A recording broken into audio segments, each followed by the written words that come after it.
अस्सलाम वालेकुम, मैं हूं डॉक्टर हाफिज़ नुमान ज़हीर और आप मेरा यूट्यूब चैनल देख रहे हैं वेट स्टेथ। आज मैं आपके साथ जानवरों के फार्म जिसमें गाय, भैंस, बकरी और भेड़ें शामिल हैं,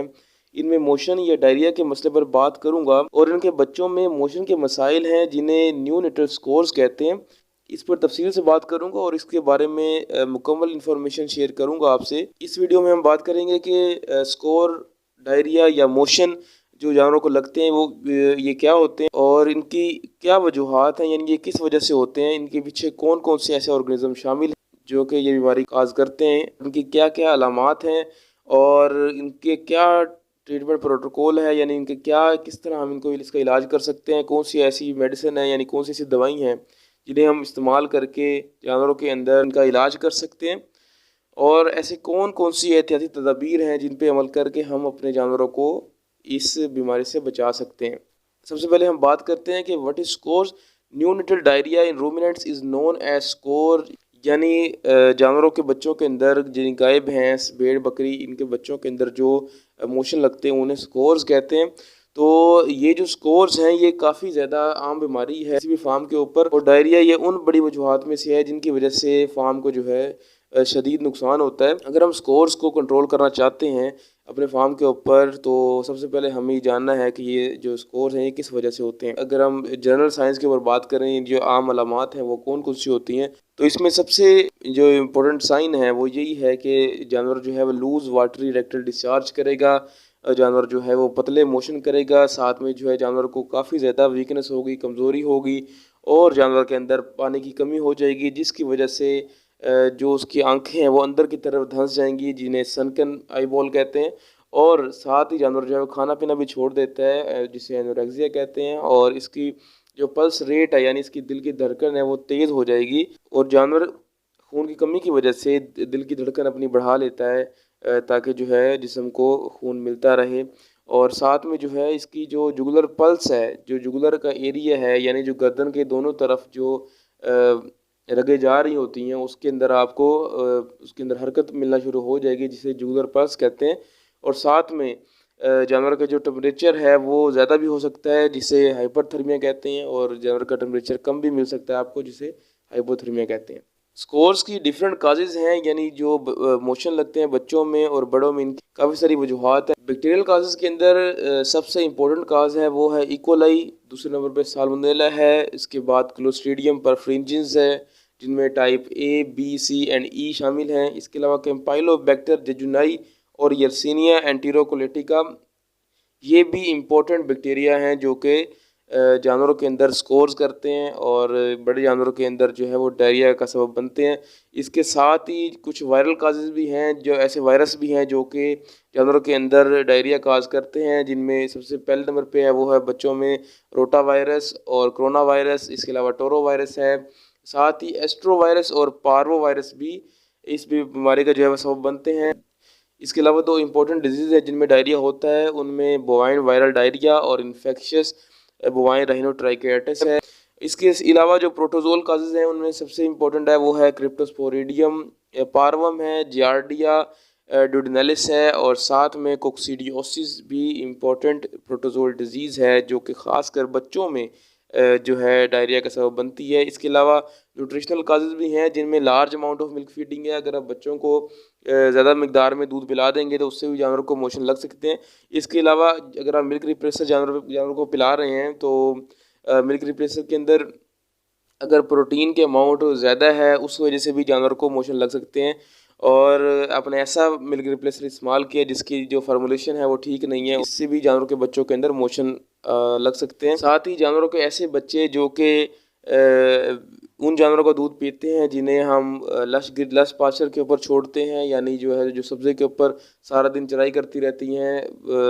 इंतहाई हरे पट्टों के ऊपर, तो उससे भी बच्चों के अंदर मोशन लग सकते हैं। अगर आप बड़े जानवरों को भी फ्रेश बरसीम खिलाएंगे, ताज़ा जो हरे पट्टे हैं वो खिलाएंगे, तो उससे जिनके अंदर पानी की मिकदार ज़्यादा होती है उससे भी जानवरों को मोशन लग सकते हैं, उनको पतले गोबर कर सकती हैं। इसके अलावा अगर मिल्क रिप्लेसर के अंदर सोयाबीन के अमाउंट ज़्यादा है, सोयाबीन की मिकदार ज़्यादा है, तो उससे भी बच्चों के अंदर मोशन देखने को आपको मिल सकते हैं। इसके अलावा भी अहम वजूहात हैं जिनमें ब्लड पैरासाइट हैं, इंटरनल वर्म्स हैं यानी राउंड वर्म्स, टेप वर्म्स और फ्लूक्स हैं, और अगर हॉट वेदर है यानी गर्म मौसम है और इसके अंदर भी आपको जानवरों के अंदर मोशन देखने को मिल सकते हैं, जिन्हें हम आगे जाके तफसील से पढ़ेंगे। तो सबसे पहले यहाँ बात करते हैं कि बैक्टीरियल काजेज़ के अंदर साल्मोनेला स्पीशीज़ की, जो कि जानवरों के अंदर डायरिया काज कर सकती हैं, छोटे बच्चों में भी और बड़े जानवरों के अंदर भी। तो सबसे इंपॉर्टेंट जो बैक्टीरिया हैं उनमें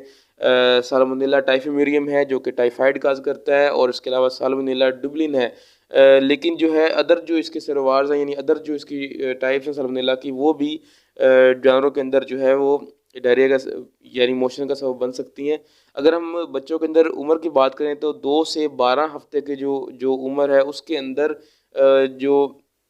जानवर हैं वो ज़्यादा इन्फेक्ट होते हैं इस बैक्टीरिया से, लेकिन ये बड़े जानवरों को भी ये मुतासिर कर सकता है। अगर हम साइंस एंड सिम्टम्स की बात करें, अगर अलामात की बात करें, तो उसमें आपको जो है जो मोशन होंगे वो इंतहाई बदबूदार होंगे, उसमें स्मेल आएगी, और इसमें आप ब्लड, फिब्रिन और म्यूकस काफ़ी ज़्यादा देख सकते हैं। यानी मोशन में खून भी आ सकता है और जानवर की जो है वो मौत भी हो सकती है, क्योंकि जिस्म के अंदर जरासीम की तादाद इतनी ज़्यादा बढ़ जाती है, यानी बैक्टीरियल काउंट काफ़ी ज़्यादा हाई हो जाता है, जिसकी वजह से जानवर सेप्टिक शॉक में चला जाता है और जानवर की डेथ हो जाती है। अगर हम बात करें कि ये जो जरासीम है ये किस तरह डायरिया काज करता है, तो सबसे बड़ी वजह यह कि ये जो साल्मोनेला है ये ग्राम नेगेटिव बैक्टीरिया है, और इसके जो बैक्टीरिया की जो सेल वॉल है उसके अंदर टॉक्सिन्स होते हैं, और इसकी जो एंटीरोटॉक्सिन्स हैं और जो कि इन्फ्लेमेटरी चेंजेस करते हैं इंटेस्टाइन के अंदर, अंतड़ियों की सोजिश करते हैं, जिसकी वजह से जानवर को मोशन लग जाते हैं। दूसरे नंबर पे जो बैक्टीरियल काज है उसमें है इकोलाई। तो इकोलाई और साल्मोनेला दोनों ही जानवरों के अंतड़ियों के अंदर, इंटेस्टाइन के अंदर प्रेजेंट होते हैं। तो इस वजह से किसी भी कंडीशन, ऐसी कंडीशन जो कि जानवरों को स्ट्रेस में इन्वॉल्व करे, तो उसके अंदर जो है जानवरों को ये बीमारी हो सकती है। हम बात करें कि इकोलाई जो है वो किस उम्र के जानवरों को जो ज़्यादातर इन्फेक्ट करता है, तो उनमें जो है 3 से 5 दिन की जो उम्र है उसमें जो बच्चे हैं उनको ज़्यादातर इकोलाई की वजह से मोशन लगते हैं। तो अगर हम इसकी अलामात की बात करें तो उसमें क्या होगा, अगर उसमें जो है फीसेस काफ़ी ज़्यादा वाटरी होंगे और काफ़ी ज़्यादा मिकदार में होंगे, इस बीमारी में जानवर जल्दी जो है वो बैठ जाता है और डिप्रेस हो जाता है, चलना फिरना बंद कर देता है। इसके मोशन में ब्लड और म्यूकस इस वजह से आ सकता है क्योंकि ये जो है वीरोटॉक्सिन जो है रिलीज़ करता है इकोलाई। तो जो इकोलाई है ये 2 तरह से जो है जानवर को नुकसान करता है, क्योंकि इसकी जो 2 तरह के टॉक्सिन हैं, एक को कहते हैं एंटीरोटॉक्सोजेनिक और दूसरे को कहते हैं एंटीरोपैथोजेनिक। तो जो एंटीरोटॉक्सोजेनिक है ये म्यूकोजल की जो लेयर है इंटेस्टाइन के अंदर, उसकी जो कैपिलरीज है उनको डैमेज कर देता है। इसके अंदर जो एंटीरोपैथोजेनिक टॉक्सिन है ये इंटेस्टाइन के वॉल के अंदर जो विलाई प्रेजेंट होते हैं जो कि एब्जॉर्प्शन करते हैं, तो उनको ये डैमेज कर देता है, जिसकी वजह से जानवर की अंतड़ियों से पानी जो है वो एब्जॉर्ब नहीं हो सकता, जिस्म में नहीं जा सकता, तो इसलिए जो है जानवर को डायरिया लग जाता है। तीसरी जो बैक्टीरिया है वो है क्लोस्ट्रीडियम परफिंजिस, जिनमें type A, B, C and E है। 1 से 2 दिन के बच्चे उनको भी ये बीमार कर सकता है और इनमें ही ज़्यादातर बीमारी देखी गई है। अगर हम अलामात की बात करें तो बी और सी जो हैं उनके अंदर जानवर काफ़ी ज़्यादा कमज़ोर हो जाएगा, जानवर काफ़ी ज़्यादा डिप्रेस होगा, और इसके अंदर डायसेंट्री होती है, यानी मोशन के साथ जानवर को खून आता है और काफ़ी ज़्यादा पेट में दर्द होता है, एब्डोमिनल पेन होती है, और बच्चों के अंदर जो अमवात है वो कुछ ही घंटों के अंदर जानवर जो है वो मौत के मुंह में चला जाता है। अगर हम बात करें कि ये जो बैक्टीरिया है ये जिस्म के साथ क्या करता है, इसमें यह है कि जो इसके नेक्रोटाइजिंग टॉक्सिन्स हैं ये इंटेस्टाइन को बिल्कुल इंटेस्टाइन को ख़राब करके रख देता है, और साथ में हेमरेज भी काज करता है, यानी इतने ज़्यादा ज़ख्म कर देता है इंटेस्टाइन के अंदर, जिसकी वजह से जानवर को मोशन और खून आते हैं और जानवर की मौत हो जाती है। अगर इसके ट्रीटमेंट की बात करें तो ट्रीटमेंट के अंदर पेनिसिलिन ग्रुप के एंटीबायोटिक्स हैं वो ज़्यादा इफ़ेक्टिव हैं। इस वीडियो के एंड के ऊपर हम डिटेल से बात करेंगे कौन सा ट्रीटमेंट है और जो कि डायरिया के अंदर आप लोग कर सकते हैं। अगर हम वायरल काजेज़ की बात करें तो वायरल काजेज़ के अंदर जो सबसे पहले रोटा वायरस है, ये 5 से लेके 15 दिन की उम्र के बच्चे उनमें ज़्यादा को इन्फेक्ट करता है, और लेकिन जो है ये कई मंथ के बच्चों को भी इन्फेक्ट कर सकता है। रोटा वायरस इंटेस्टाइन के साथ करता क्या है, तो ये जो रोटा वायरस है ये विलाई के जो सेल्स हैं उनके अंदर रेप्लिकेट करता है और ऐसे एंजाइम पैदा करता है जिससे जो है विलाई के सेल्स हैं वो डैमेज हो जाते हैं और इंटेस्टाइन की स्लफिंग हो जाती है, जिसकी वजह से जो इंटेस्टाइन है वो एब्जॉर्प्शन नहीं हो पाती और सारा फ्लूइड जो है वो इंटेस्टाइन के ल्यूमन में जाता है और एट द एंड वो फ्लूइड जो है वो डायरिया की शक्ल में बाहर निकल जाता है जिस्म से। तो अगर हम साइंस एंड सिम्टम्स की बात करें तो इसके अंदर भी काफ़ी ज़्यादा अमाउंट के अंदर जो है जानवर को मोशन लगते हैं, काफ़ी ज़्यादा मिकदार में जानवर मोशन करता है और बिल्कुल पानी की तरह मोशन करेगा, जैसे बिल्कुल भी इसके अंदर कुछ एब्जॉर्ब हो ही नहीं रहा। और जो मोशन है उसके अंदर म्यूकस काफ़ी ज़्यादा होगा और जो 3 से कई दिनों तक जानवर को मोशन लग सकते हैं। इनकी जो काज है उसमें काज में रोटा वायरस का ए और बी रोटा वायरस है वो इन्वॉल्व होते हैं। दूसरी वजह है कोरोना वायरस। ये वायरस भी 5 से लेके 15 दिन के बच्चों और कई कई मंथ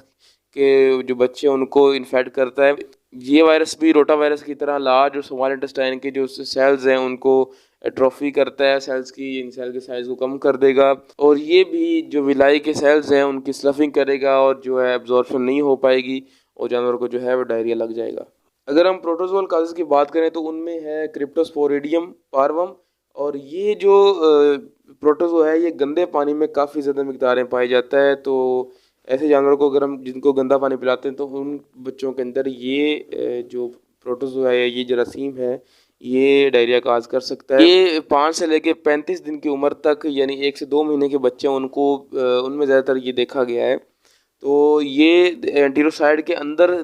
जरासीम नहीं जाता, यानी जो इंटेस्टाइन के सेल्स हैं उनके अंदर नहीं जाएगा, लेकिन उसकी जो ऊपर वाली सरफेस है उनके साथ जाके ये चिपक जाता है और जिनमें स्मॉल इंटेस्टाइन और कोलोन है जो यानी लार्ज इंटेस्टाइन है उनके सेल्स के ऊपर जाके ये चिपक जाएगा और जो है उनके फ्लूइड की एब्जॉर्प्शन नहीं होने देगा इंटेस्टाइन के ल्यूमन से, जिसकी वजह से जानवर को डायरिया लग जाएगा। सबसे जो अहम चीज़ है कि क्रिप्टोस्पोरिडिया जरासीम है ये होस्ट स्पेसिफिक नहीं है, यानी ये इंसानों को भी ये लग सकता है, तो आपने ये एहतियात करनी है। क्रिप्टोस्पोरिडिया के लिए जो ड्रग ऑफ चॉइस है वो है नाइट्राजोक्सानाइड और ये टैबलेट फॉर्म में अवेलेबल होता है, तो ये जानवरों को आप पिला सकते हैं जो क्रिप्टोस्पोरिडिया पॉजिटिव हो। एक और इम्पोर्टेंट काज है वो है जियार्डिया ड्यूडेनालिस। ये जो जियार्डियसिस है ये जो जियार्डियसिस बीमारी है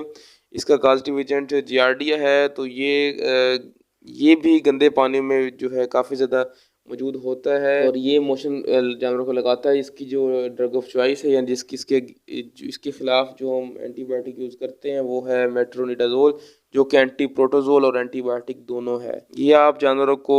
इंट्रावेनस ड्रिप पे लगा सकते हैं और मेट्रोनिडाजोल आप इसकी टैबलेट भी जानवर को खिला सकते हैं। छोटे बच्चों के अंदर और बड़ों के अंदर एक और जो प्रोटोजो है या जरासीम है जो कि डायरिया काज करता है वो कोक्सीडियोसिस है, यानी इमीरिया स्पीशीज़ हैं। तो इसके अंदर इसकी ख़ास अलामात जानवरों को मोशन के साथ साथ काफ़ी मिकदार में खून आता है और काफ़ी पानी की तरह जानवर मोशन करता है। तो इससे बचने के लिए छोटे बच्चों को 5 दिन की या फिर 2 दिन के लिए ऐसी मेडिसिन दें जो कि इस बीमारी से बचा सकें, जिनमें अगर आप सल्फाडाइमिडीन देंगे तो ये छोटे बच्चों को 3 से 4 दिन देना पड़ेगा और अगर आप टोल्ट्राज़ोल यूज़ करेंगे तो जानवरों को सिर्फ 2 दफ़ा पिलानी पड़ेगी। ये तो इस तरह जो है आपके छोटे बच्चे जो हैं बकरी के या भेड़ के या दूसरे गाय भैंस के, तो वो इस बीमारी से बच सकते हैं। अगर आप इंजेक्टेबल की बात करें तो इंजेक्शन की फॉर्म में आप सल्फाडायाजिन या फिर ट्राइमेथोप्रीम का कम्बिनेशन यूज़ कर सकते हैं 3 दिन तक लगातार, तो इस बीमारी से आप बच भी सकते हैं और इसका इलाज भी कर सकते हैं। इसके अलावा एसिडोसिस भी एक कंडीशन है जो कि ज़्यादा दूध पिलाने की वजह से या फिर जानवरों को दाने वगैरह खिलाने और कोई और कार्बोहाइड्रेट सोर्स जिसमें शीरा वगैरह पिलाने उसकी वजह से भी जानवर को एसिडोसिस का मसला आता है। अंदर जानवर के मैदे के अंदर तेज़ाब बन जाता है जिसकी वजह से जिस्म का सारा पानी उस तेज़ाब को न्यूट्रल करने के लिए यानी उस एसिड को न्यूट्रलाइज करने के लिए आता है।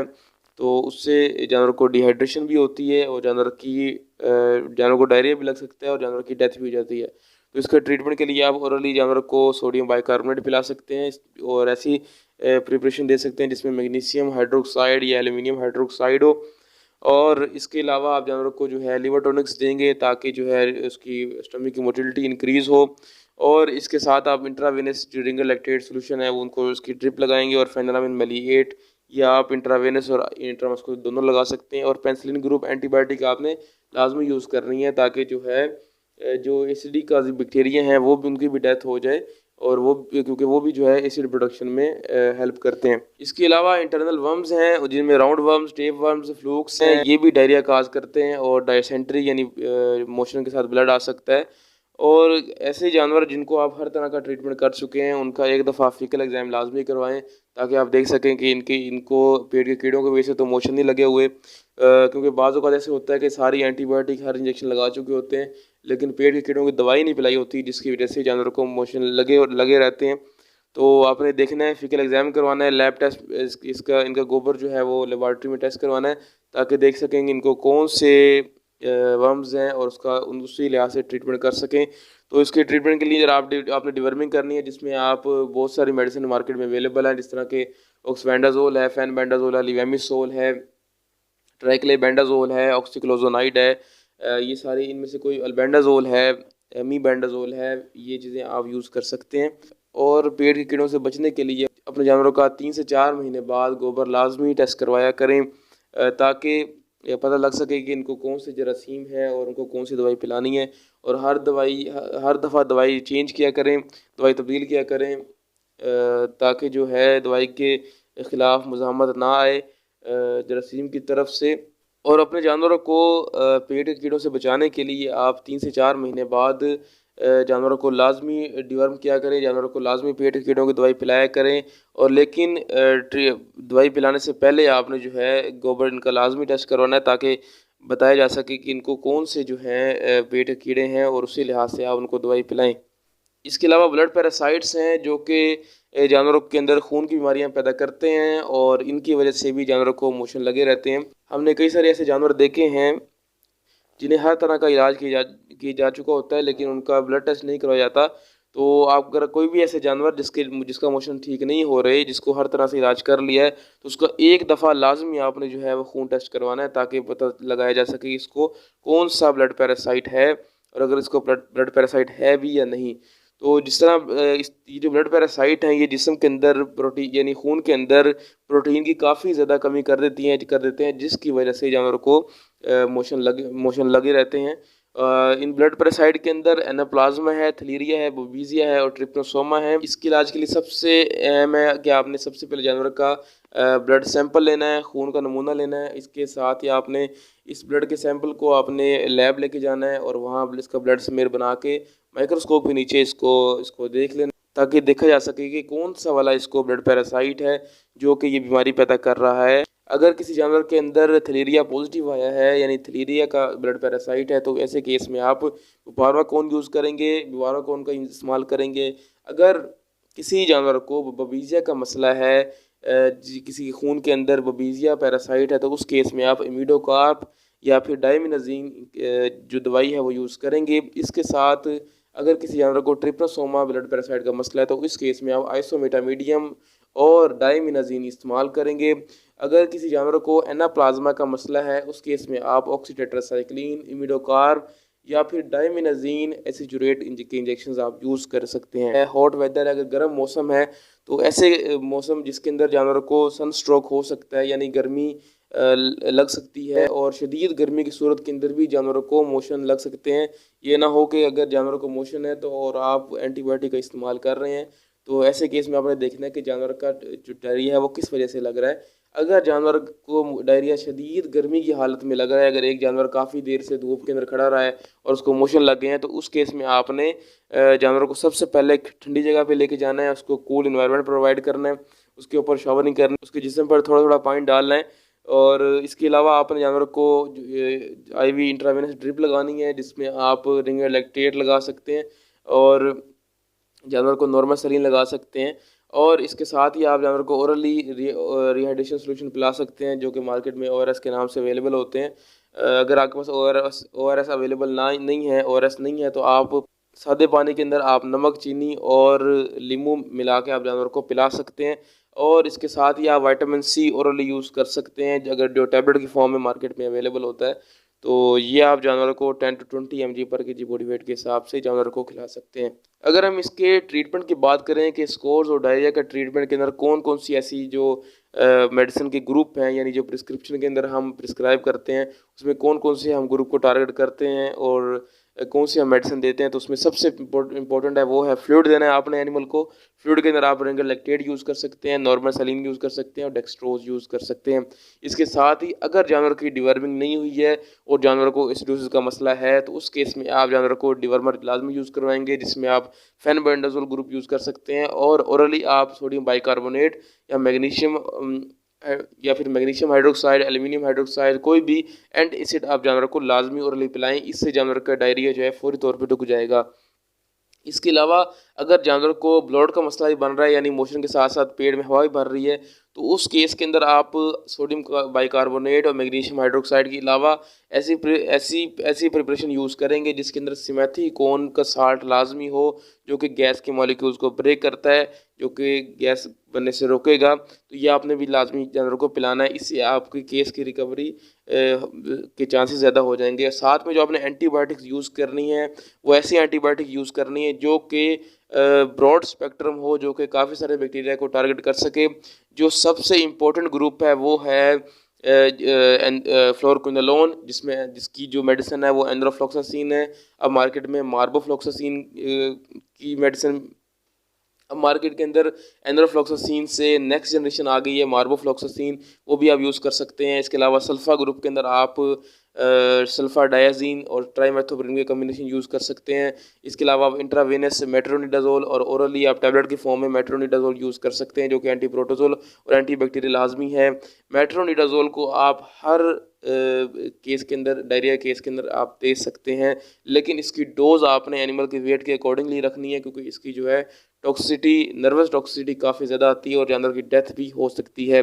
इसके साथ ही आपने जो ग्रुप यूज़ कर सकते हैं, जो कि काफ़ी ज़्यादा यूज़ होता है, वो है सेफलोस्पोरिन, जिसकी जो सबसे अहम जो मेडिसिन है वो है सेफ्ट्राइजोन, यानी जिसकी जो ये थर्ड जनरेशन मेडिसिन है सेफ्ट्राइजोन, ये आप यूज़ कर सकते हैं। इसके अलावा सेफ्टीफर भी यूज़ कर सकते हैं डायरिया केस के अंदर। ये ब्रॉड स्पेक्ट्रम एंटीबायोटिक है। इसके अलावा जो सपोर्टिव मेडिसिन है उनमें एस्ट्रिंजेंट्स हैं, जो कि लोकल जो जो इंटेस्टाइन है उनके ऊपर जो प्रोटीन है उसकी कोगुलेशन करवाती है और डायरिया और एब्जॉर्बेंट का काम भी करती है, और एंटी जो टॉक्सिन्स हैं उन टॉक्सिन्स को भी एब्जॉर्ब करती है अपने साथ और जिस्म से निकालती है। उनमें उन क्लास को कहते हैं एस्ट्रिंजेंट्स, जिनमें सबसे पहले है कौलिन है, इसके अलावा पेक्टिन है और एटाप्लुगाइड क्ले भी है, जो कि डायरिया केस में आप लोग यूज़ कर सकते हैं। इसके अलावा एंटी स्पाज्मोडिक्स ऐसी मेडिसिन है जो कि इंटेस्टाइन के स्पाज्म को रोकती हैं, और जिनमें पहली मेडिसिन है जिसका वाइड इफ़ेक्ट है वो है एट्रोपिन सल्फेट। ये जो इंटेस्टाइन की मोटिलिटी है उसको डिक्रीज़ करती है। अगर इंटेस्टाइन में स्पाज्म आ रहे हैं तो उसको भी कंट्रोल करती है, फौरी तौर पे पेट के दर्द को ये जानवर के कम करेगी। इसके अलावा बिस्मथ सबसैलिसाइलेट भी है, जो कि एंटीस्पाज्मोडिक है, और फ्लोरोग्लूसिनोल है। इसके अलावा लोपेरामाइड है, और इसके अलावा रेसिकाडोट्रिल है। ये ऐसी मेडिसिन है जो कि एंटीस्पाज्मोडिक्स हैं, और इसमें जो लोपेरामाइड है ये ऐसी मेडिसिन है जो कि इंटेस्टाइन के ट्रैक को एक तरह से आप कह लें कि बिल्कुल ड्राई कर देती है, वहाँ फ्लूइड नहीं आता, इस वजह से जानवर का डायरिया जो है फौरी तौर पे रुक सकता है। इसके साथ ही आप जानवर को सपोर्टिव थेरेपी के लिए आप अमाइनो एसिड यूज़ करेंगे, ताकि जो है जानवरों को जो हाइपोप्रोटीनीमिया हो रहा है, जो उसके अमाइनो एसिड लॉस हुए हैं वो रिकवर हो जाएं। और साथ में आपने वाइटामिन यूज़ करने हैं, जिनमें आप बी कम्प्लेक्स का यूज़ डायरिया की लेटर स्टेज में यूज़ करेंगे, ताकि जो है क्योंकि ये जो वाइटामिन हैं बी कम्प्लेक्स और B12, ये इंटेस्टाइन की मोटिलिटी को इंक्रीज़ करते हैं, इसलिए आपने एक्यूट डायरिया केस में यूज़ नहीं करना। आप इन बी कम्प्लेक्स को या और B12 को 1-2 दिन बाद जानवर को लाजमी इस्तेमाल करवाएं। इसके साथ जो आप डायरिया में यूज़ कर सकते हैं वो vitamin A, D, E, K और विटामिन C है। ये आप जानवरों को फौरी तौर पे इस्तेमाल करवा सकते हैं एक्यूट केस में भी। और जो इंपॉर्टेंट मिनरल हैं इस केस के अंदर वो जिंक और कॉपर हैं, ये आपने डायरिया केस में भी लाजमी यूज़ करवाना है। इसके साथ जो एंटी इन्फ्लेमेटरी ड्रग्स हैं, जो कि एंथड़ियों की सोजिश और जो इन्फ्लेमेटरी चेंजेस आ रही हैं इंटेस्टाइन के अंदर, उनको कवर करेगा, जिनमें सबसे इम्पोर्टेंट है वो है सल्फासैलाजीन, जो कि लोकली जिसका सिस्टेमिक सल्फासैलाजीन है, जिसका सिस्टेमिक इतना रोल नहीं है, लेकिन लोकली इंटेस्टाइन और जीआईटी ट्रैक के अंदर ये जाके लोकली उनको पेन किलर के तौर पे एक्ट करती है और फौरी तौर पे पेन को ख़त्म करती है। और इसके साथ अगर आप एक और मेडिसिन यूज़ करेंगे वो है फ्लुनोक्सिन मैग्लोमाइन, जो कि एंटी इन्फ्लेमेटरी है ही लेकिन इसका एंटी टॉक्सिन इफेक्ट भी काफ़ी ज़्यादा है। इसके अलावा आप कीटोप्रोफिन भी यूज़ कर सकते हैं जो कि बेहतरीन एनसेड्स है, जो जिसे non steroidal anti inflammatory drug कहते हैं। ये भी इंटेस्टाइन की इन्फ्लेमेशन है उसको कम करेगी। लेकिन आपने कीटोप्रोफिन, इसके अलावा फ्लुनिक्सिन, मैग्लूमाइन, मिलोक्सिकिम, एसिक्लोफेनिक, डिक्लोफेनिक, ये आपने काफ़ी ज़्यादा दिन तक जानवरों को कभी इस्तेमाल नहीं करवाना, क्योंकि ये जो एनसेड्स हैं ये भी जो जानवर का गैस्ट्रो इंटेस्टाइनल ट्रैक है वहाँ ये अल्सर पैदा कर सकते हैं और जानवर को बाद में मोशन लग सकते हैं। इसलिए आपने जानवरों को 3 से 4 दिन से ज़्यादा इस्तेमाल नहीं करवानी ये मेडिसिन। ये पूरा जो एक स्कीम है, ट्रीटमेंट प्रोटोकॉल है किसी भी डायरिया को ट्रीट करने के लिए, या आपकी ये स्कीम होनी चाहिए तो जो कि हर किस्म की डायरिया को कवर करती है। अगर हम बात करें कि डायरिया की प्रिवेंशन और स्कोर्स की प्रिवेंशन क्या है, तो उसमें सबसे पहले कि आपने जानवर को या छोटा बच्चा है उसको आपने क्लीन बेडिंग प्रोवाइड करनी है, साफ़ सुथरा माहौल देना है ताकि जानवर को जो माहौल से जरासीम जाते हैं वो उसके जिस्म में ना जा सकें। इसके अलावा आपने जैसे ही बच्चा पैदा हो उसको अच्छी खासी मिकदार के अंदर कोलोस्ट्रम पिलाना है, बच्चे के अंदर फौरी तौर पर क़ुव्वत मुदाफ़अत आए और जो बच्चा है जरासीम के खिलाफ लड़ सके। इसके अलावा आपने फार्म के ऊपर सफाई सुथराई का काफ़ी ज़्यादा ख्याल करना है, गोबर या मेंगनी एक जगह पर जमा नहीं होने देनी और आपने मैन्योर मैनेजमेंट का प्रॉपर इंतज़ाम करना है। इसके अलावा आपने जानवर को टाइमली वैक्सीन करनी है और जो भी एहतियाती मेडिसिन है ये अपने लाजमी बच्चों को एज वाइज यूज़ करवानी है ताकि बच्चों और बड़ों के अंदर ये मसले ना आए। और टाइम से आप हर 3 से 4 महीने बाद, या गर्मी का मौसम है तो आप इसमें हर 15 से 20 दिन के बाद या महीने बाद 1-2 जानवर का ब्लड टेस्ट, काफ़ी सारे जानवर हैं तो आप उनमें से कुछ जानवरों का डिफरेंट सैंपल लेके ब्लड टेस्ट करवाएं और फिकर टेस्ट करवाएं। आपको अंदाज़ा हो जाएगा कि आपके हर्ड के अंदर की कौन सी बीमारियां इस टाइम है या नहीं है, तो उसके अकॉर्डिंगली आप जानवर को ट्रीट करें ताकि जो है आप डायरिया या बच्चों के अंदर जो स्कोर्स हैं उनको उनसे बच सकें। इसके अलावा आपने जानवर को, गर्मी का मौसम है तो आपने इलेक्ट्रोलाइट्स और वाइटामिन का लाजमी इस्तेमाल करना है पानी में। Thank you so much for watching my video.